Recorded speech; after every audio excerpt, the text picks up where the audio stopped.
भगवान आदि शंकराचार्य की जयंती के दिन पर स्वामी जवाहरगिरी जी महाराज जो संस्थापक हैं इस स्थान के दशनामी अखाड़ा पुंछ के, क्योंकि उनकी डेट ऑफ बर्थ, उन्होंने कब शरीर त्यागा था, उनका कब जन्म हुआ था, उसके बारे में यहाँ कोई पता नहीं, क्योंकि वे प्राचीन समय का ये अखाड़ा है। तो भगवान आदि शंकराचार्य की जयंती पर ही जिन संतों के जीवन काल का या उन्होंने कब देह को त्यागा, अगर उसके बारे में नहीं पता हो तो आदि गुरु शंकराचार्य की जयंती पर उनका जो दिवस जो है वो मनाया जाता है।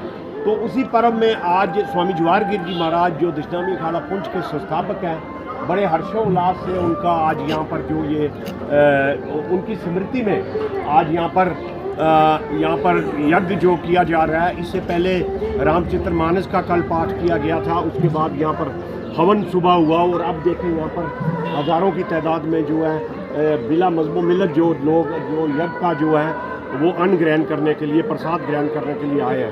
पुंछ क्योंकि संतों की धरती रही है, दशनामी अखाड़ा पुंछ जो राजगुरु की गद्दी है। स्वामी जवाहरगिरी जी महाराज उस वक्त के राजा रुस्तम को राजपाट देने वाले भी वही हैं, और उसके बाद राजा रुस्तम में के पास जब स्वामी जवाहरगिरी जी कहते हैं कि जहाँ पर ये हमारा जो ये कलाई का ब्रिज है, तो जब स्वामी जवाहरगिरी जी यहाँ पर पहुँचे उस समय राजा रुस्तम का यहाँ पर राज था, तो जो सिपाहियों ने जब उन्हें रोका तो उन्होंने कहा जाओ राजा को बुलाओ।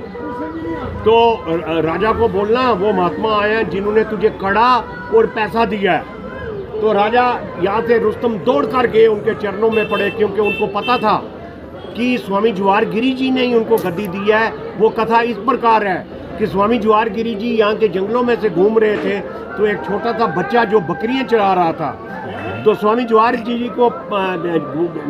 जी को प्यास लगी, तो उन्होंने बच्चे को कहा, बच्चे मुझे पानी चाहिए। उन्होंने कहा महाराज यहाँ जल नहीं है, मेरे पास बकरी का दूध है, यदि आप वो लेंगे। तो उन्होंने कहा लाओ एक लोटा भर। स्वामी जवाहरगिरी जी को उनने बकरी का दूध दिया, उनने पिया। स्वामी जी खुश होकर उस बच्चे को एक कड़ा और एक पैसा दिया, और उसने कहा मैं वक्त आने पर ये मांगूंगा, जाओ। कहते हैं समय बीतता गया, जब रुस्तम खान बड़ा हुआ वो फौज में भर्ती हो गया, उसके बाद सिपा सालार बना, और जो यहाँ का राजा था उसकी एक ही बेटी थी, उसके साथ शादी हुई, वो उसके बाद पुंछ का राजा बना। तो ये गद्दी है स्वामी जवाहरगिरी जी की। यहाँ पर स्वामी श्यामानंद जी विराज मान रहे, वो भी राजाओं के गुरु थे। स्वामी शंकरानंद पुरी जी रहे, वो भी राजाओं के गुरु थे। और अब इस वक्त प्रेजेंट काल में स्वामी विशात्मानंद सरस्वती जी यहाँ पर बैठे हैं। तो ये पूरी कहानी है इस दशनामी अखाड़े पुंछ की।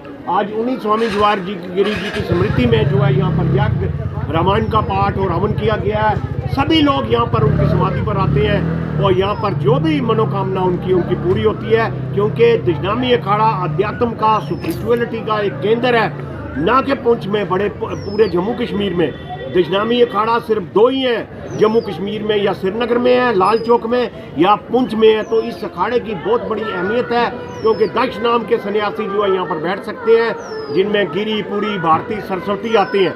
तो हम सब लोग जो हैं इस वक्त जो स्वामी जवाहरगिरी के चरणों में प्रणाम करते हैं, उनसे प्रार्थना करते हैं कि हमारे एरिया में सुख शांति समृद्धि रहे, सभी लोग मिलजुल कर रहे हैं। हाँ, हमारे भारतवर्ष में एकता अखंडता रहे, सभी लोग भारत की तरक्की में जो लग जाएं, और यहाँ पर हमारा जो सौहार्द जो है, हिंदू मुसलमान सिख सबका जो सौहार्द आपस में प्यार रहे, और ये प्यार रहे, एकता रहे, ये हमारी दशनामी अखाड़े की गद्दी की जो है यही परंपरा चल रही है, जिसको हम आगे बढ़ा रहे हैं। धन्यवाद, बहुत बहुत।